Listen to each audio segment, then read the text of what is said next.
So, you want to be an it girl?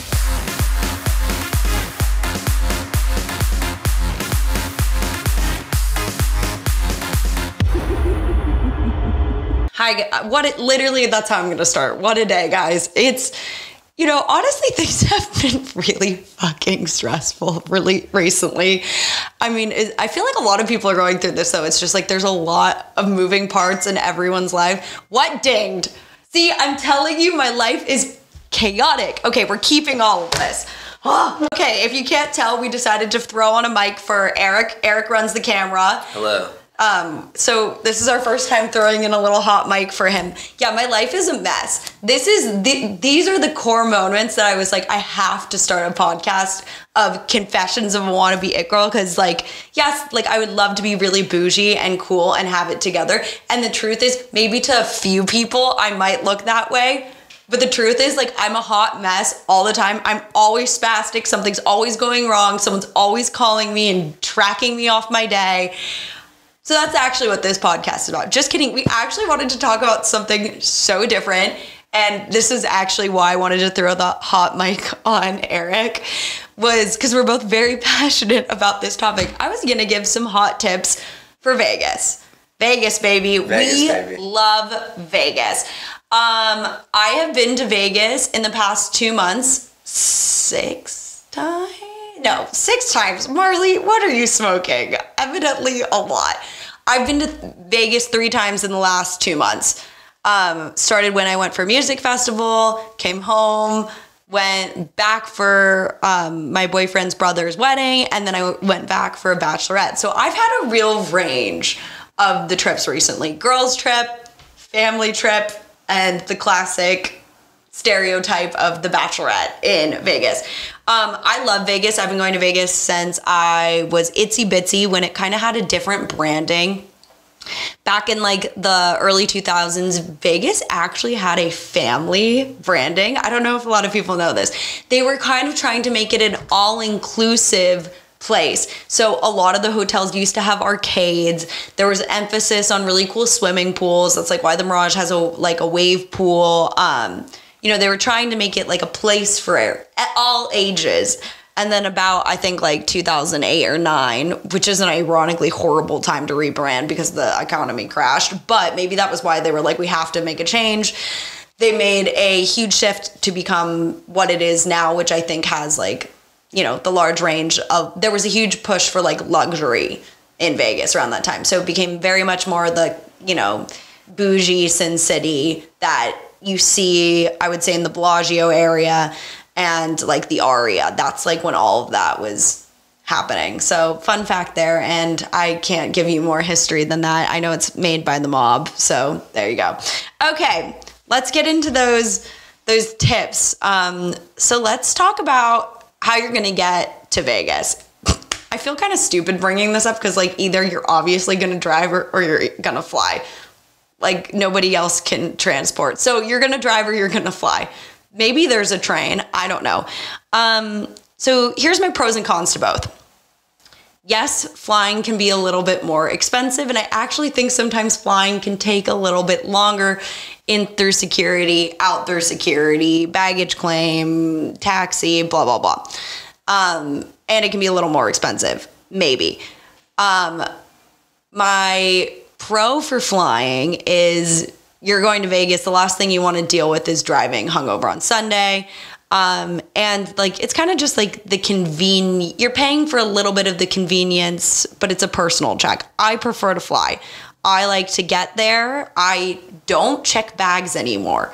I used to always check my bag because I always used to fly Southwest and it's free on Southwest. Now I don't fly Southwest as much and it's not free, so I'm not paying for that. But also the Vegas bag drop or baggage claim is actually great. They're pretty fast. The LAX baggage claim is fucking horrible. I swear they take forever and a day. And then with the whole craziness of the Uber thing you have to shuttle to from LAX, it's just nightmare. So I prefer to cut some time out and take a carry-on.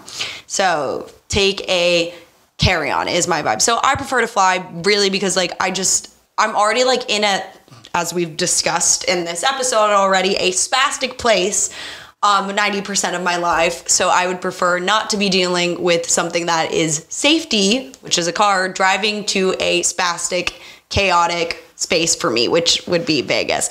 Love Vegas. So flying, obviously all the good things, we're flying. Here's some things about Vegas driving a lot of people don't know. Leaving, if you're going for a Thursday or Friday, it's going to take double the time because everyone else is also going to Vegas. So it looks like it's going to be like a 4-hour thing, and it never fucking is. Eric's shaking his head. He's like, no. I have been in 8-hour traffic going to Vegas. One time a RV had caught fire, rolled across both sides of the freeway, and everybody was on a dead stop. Ironically, that was the first time I like really, really hung out with my boyfriend's friends because we didn't drive to Vegas together. I drove with his friends because he was coming from San Diego. I still lived in LA. Yeah, so I got to know his friends very well in that 8 hours to Vegas car ride. I mean, people were getting out of their cars and like sun tanning on the roof. Like it was bad. I got out and I would literally physically walked on the freeway to the gas station bathroom. Yeah.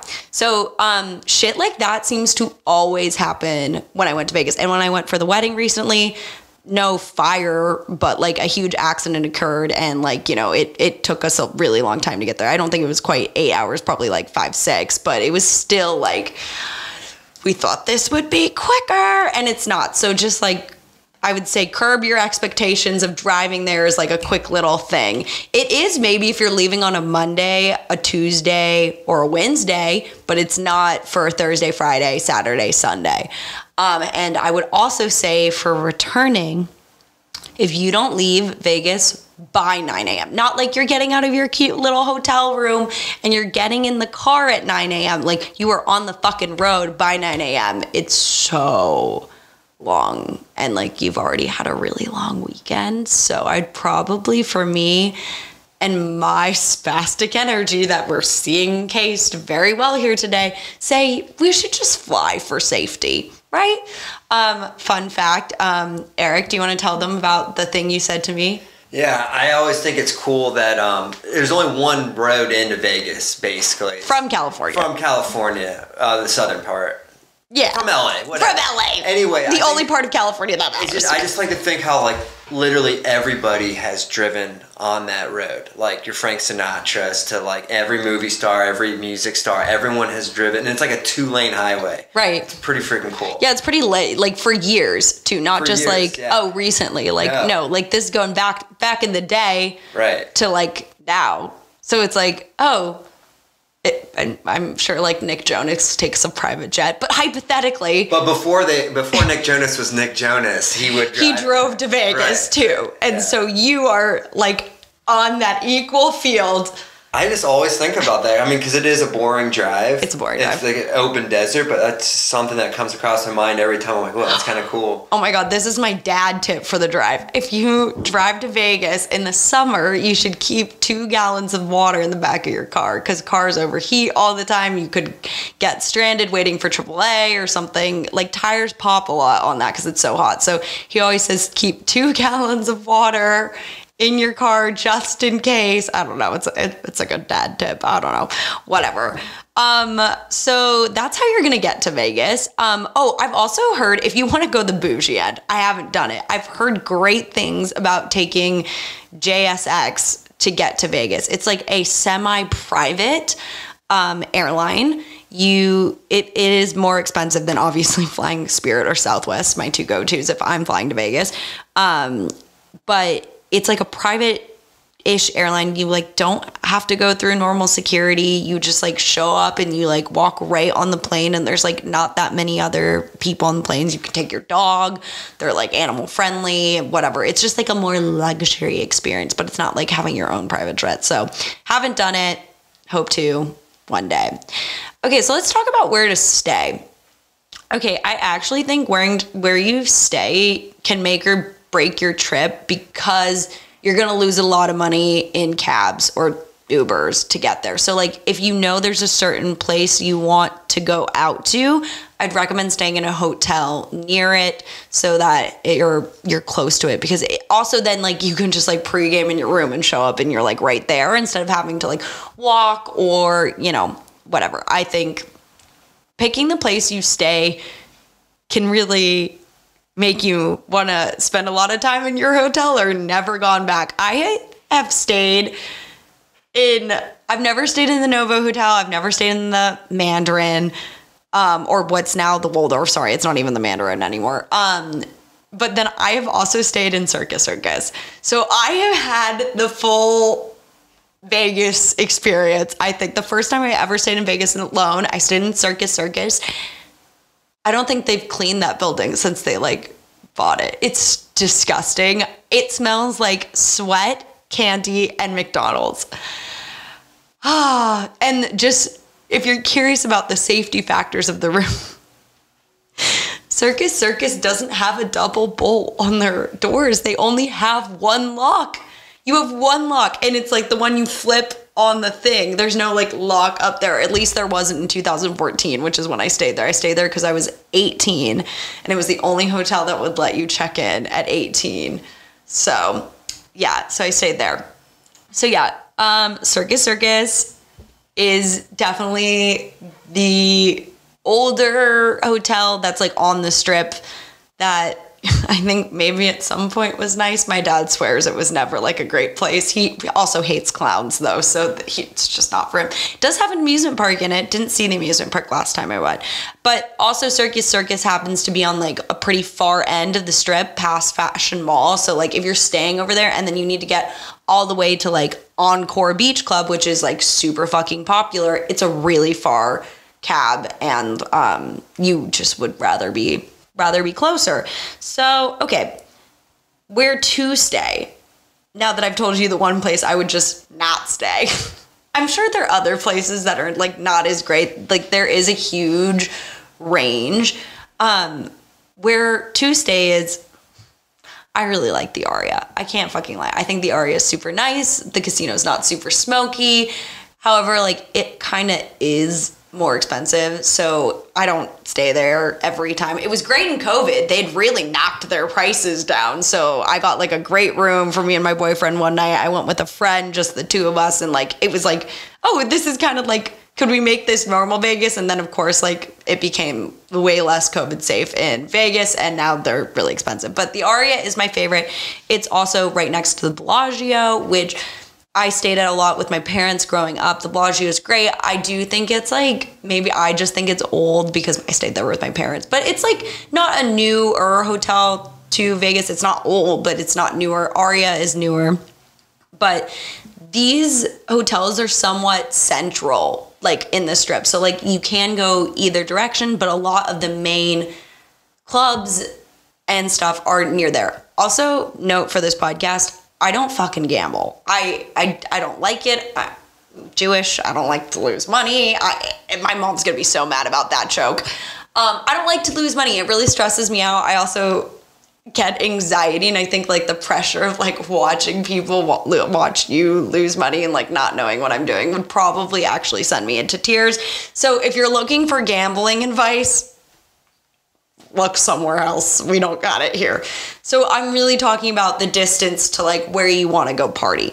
So back to what I was saying. If you want to stay like in the center of the strip, Aria, Bellagio are great options because they're kind of like a lot of things, but they are like a little bit of a higher price point. I don't think Caesars is like that far away from that stuff either, which Caesars has a few different towers that have a few different prices. So like that's a good range of budget. And Hunter and I stayed in the cheapest tower when we recently just went, and I thought it was fine. I thought it was great. Like I was like, we're in it. I feel like we're really in Vegas. Caesars is like that Vegas vibe hotel. Like, I don't know, don't you think? I think it is too, but I've never stayed at Caesars. You've never stayed there. Where do you stay? This funny story. We always stay at the Hooters Hotel. Oh my God. Now OYO. Just because it's just a tradition we have. What's OYO? I don't know, some brand. I want to say. I don't even know. I have. Yeah, a few of the hotels are going through rebranding. The Hard Rock is reopening near the Mirage, but it is now the Virgin Hotel. Virgin Mobile? Yeah, like Virgin Mobile. Yeah. And like I really like that hotel. It's far. So if you want to stay someplace quiet, which I don't know if you want to do, the Virgin Hotel has it's Ilia, a cool beach club that actually has like legit sand in it. They had Jaws playing when I went with Hunter. And it's like actually pretty cool. You could probably get a decent price on a table there too. But yeah, it's a little far away from like the main action. So Hard Rock Virgin situation. So I've stayed in the Mirage. I liked that. That's nice. They also have a Suites Tower if you want to. And I also, in Caesars is the Nobu Hotel if you're going real bougie, but I can't speak on what the Nobu place is like. I'd like to, but I can't. So unfortunately, I have yet to do that. But yeah, those are kind of like the places I've stayed. But the time I went with the girls in the first of the month or the beginning of, the end of a month ago, it doesn't fucking matter. When I stayed there, Resorts World is brand new. And Resorts World is owned by Hilton. It is really cool. It's a similar model to Caesars. They have 3 different towers. We stayed in the Hilton Tower, and that's the cheapest, like most bare bones. They don't have room service. You have to do this like kind of like DoorDash thing from your phone, which was actually a little frustrating the first night I got there because we decided not to go out. I'm mature now. I did not go out the first night I went into Vegas. I know, I'm really proud of myself. Eric shaking his head like, wow, I'm shocked. It was a Thursday and we were going Friday, Saturday. So to this music festival, we did go to a pool party before. I got it back the next day, but the first day we actually chilled. I was really impressed by my growth. But yeah, Resorts World has a Hilton Tower, a Conrad Tower, and then I don't even know the name of the third. Rockwell, I don't know, even nicer. So like it's got the full range. So you can really get like a full experience there. Also their casino's brand new, the mall is new, and they have a day club and a nightclub, which I'll get into. So I actually think if you're looking to get like a nice experience in Vegas and you're not like super on the budget plan, but you're on a budget, the Hilton is great. Like the Hilton in the Resorts World, I really think it's just a normal Hilton. Like it is just a Hilton, but like in Vegas, and it's super close to all those other clubs I listed. I'm just dying to talk about the clubs. Let's talk about clubs. When I went for this bachelorette, I just have to humble brag. I was the youngest on this bachelorette party by a good amount. I think I was like 5 or 6 years younger than everybody else. And the range went much higher too. And I got to take some of these girls to their first pool party. It was very satisfying for me. They were like, I've never been to a Vegas pool party. And I was like, been to like probably upwards of 40, but that's cool. Let me show you how to do it. And it was really, really, really fun. It was my favorite part of the bachelorette weekend. But let's talk about clubs. Here's the thing. If you're a girl, you shouldn't pay for anything in Vegas, period. Unless you want to buy yourself a new purse. Great. Love that. But here's the thing. They will try to tell you, guy or girl, that you need to buy tickets to get into a Vegas day club. That is complete and utter bullshit. You can 100% get into anywhere for free.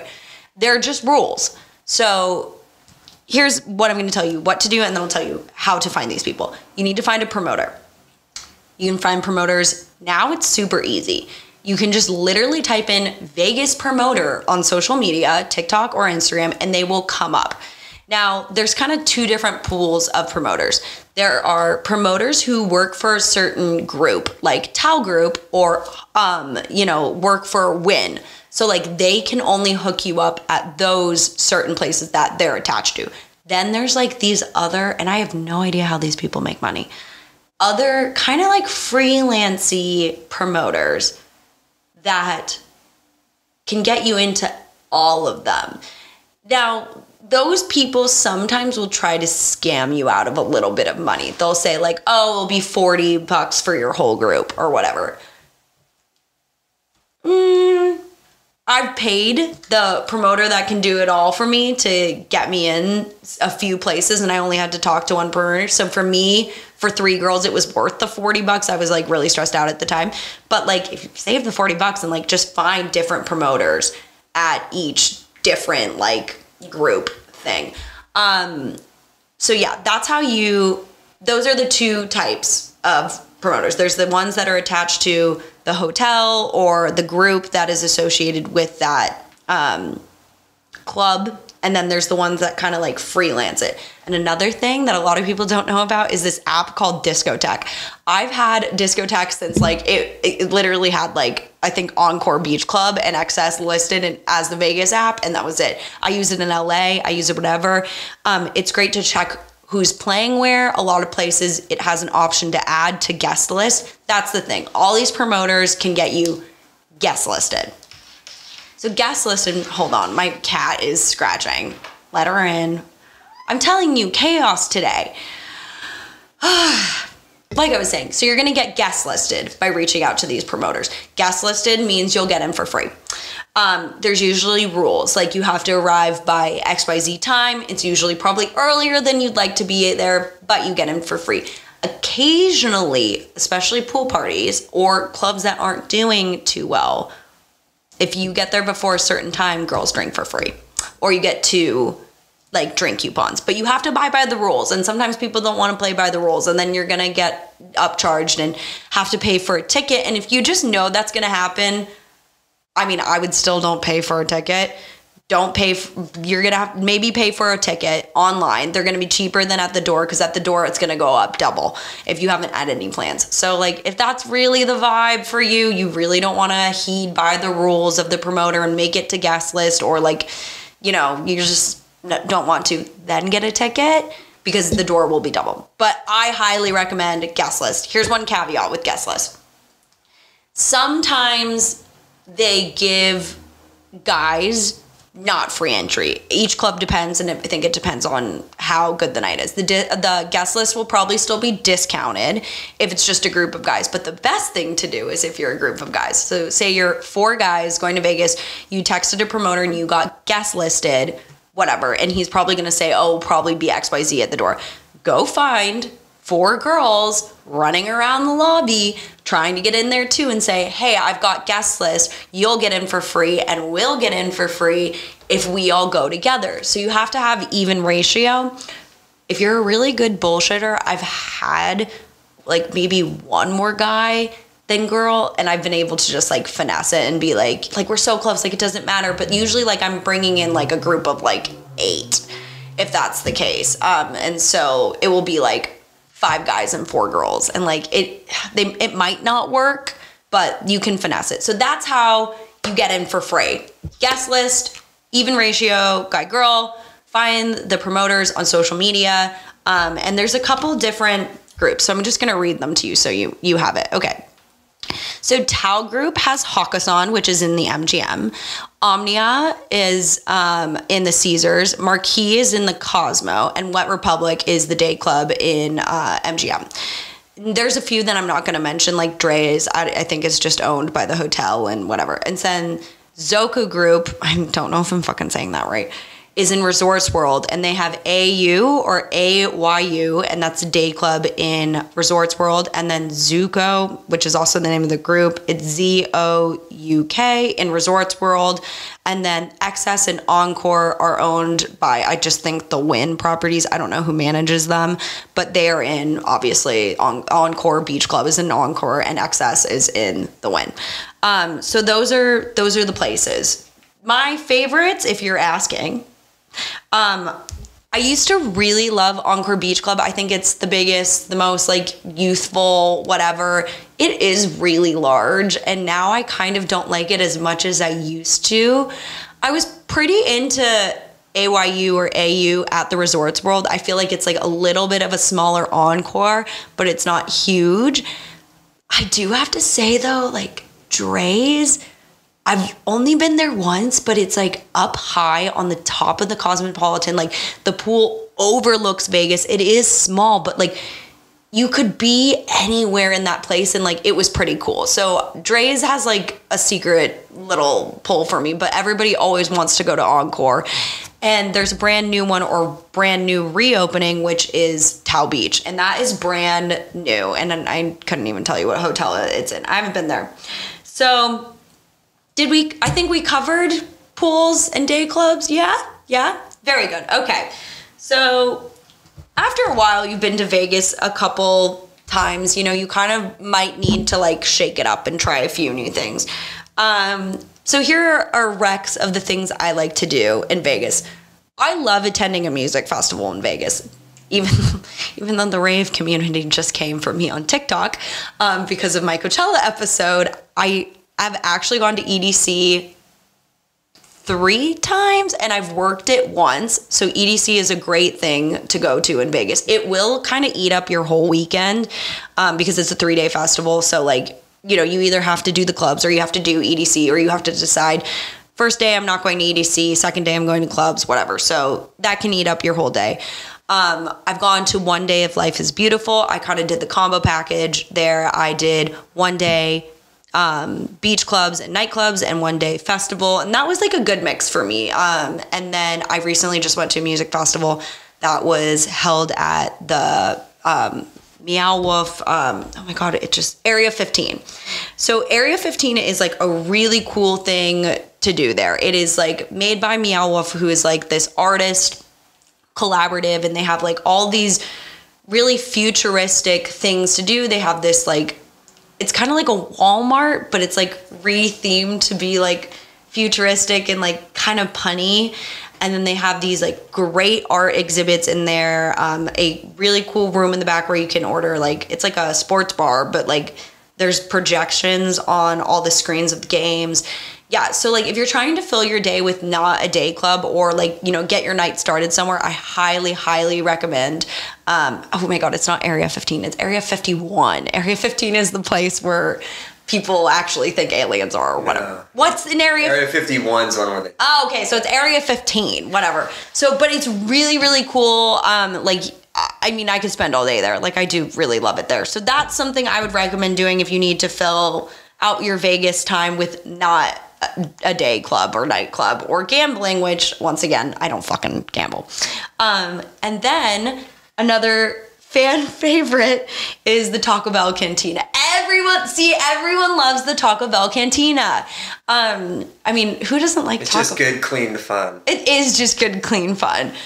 So you can drink at this Taco Bell Cantina, and I think there's one actually in Malibu too that you can drink at. I've seen it on TikTok, or maybe it was a pop-up. I don't know, so don't quote me on that.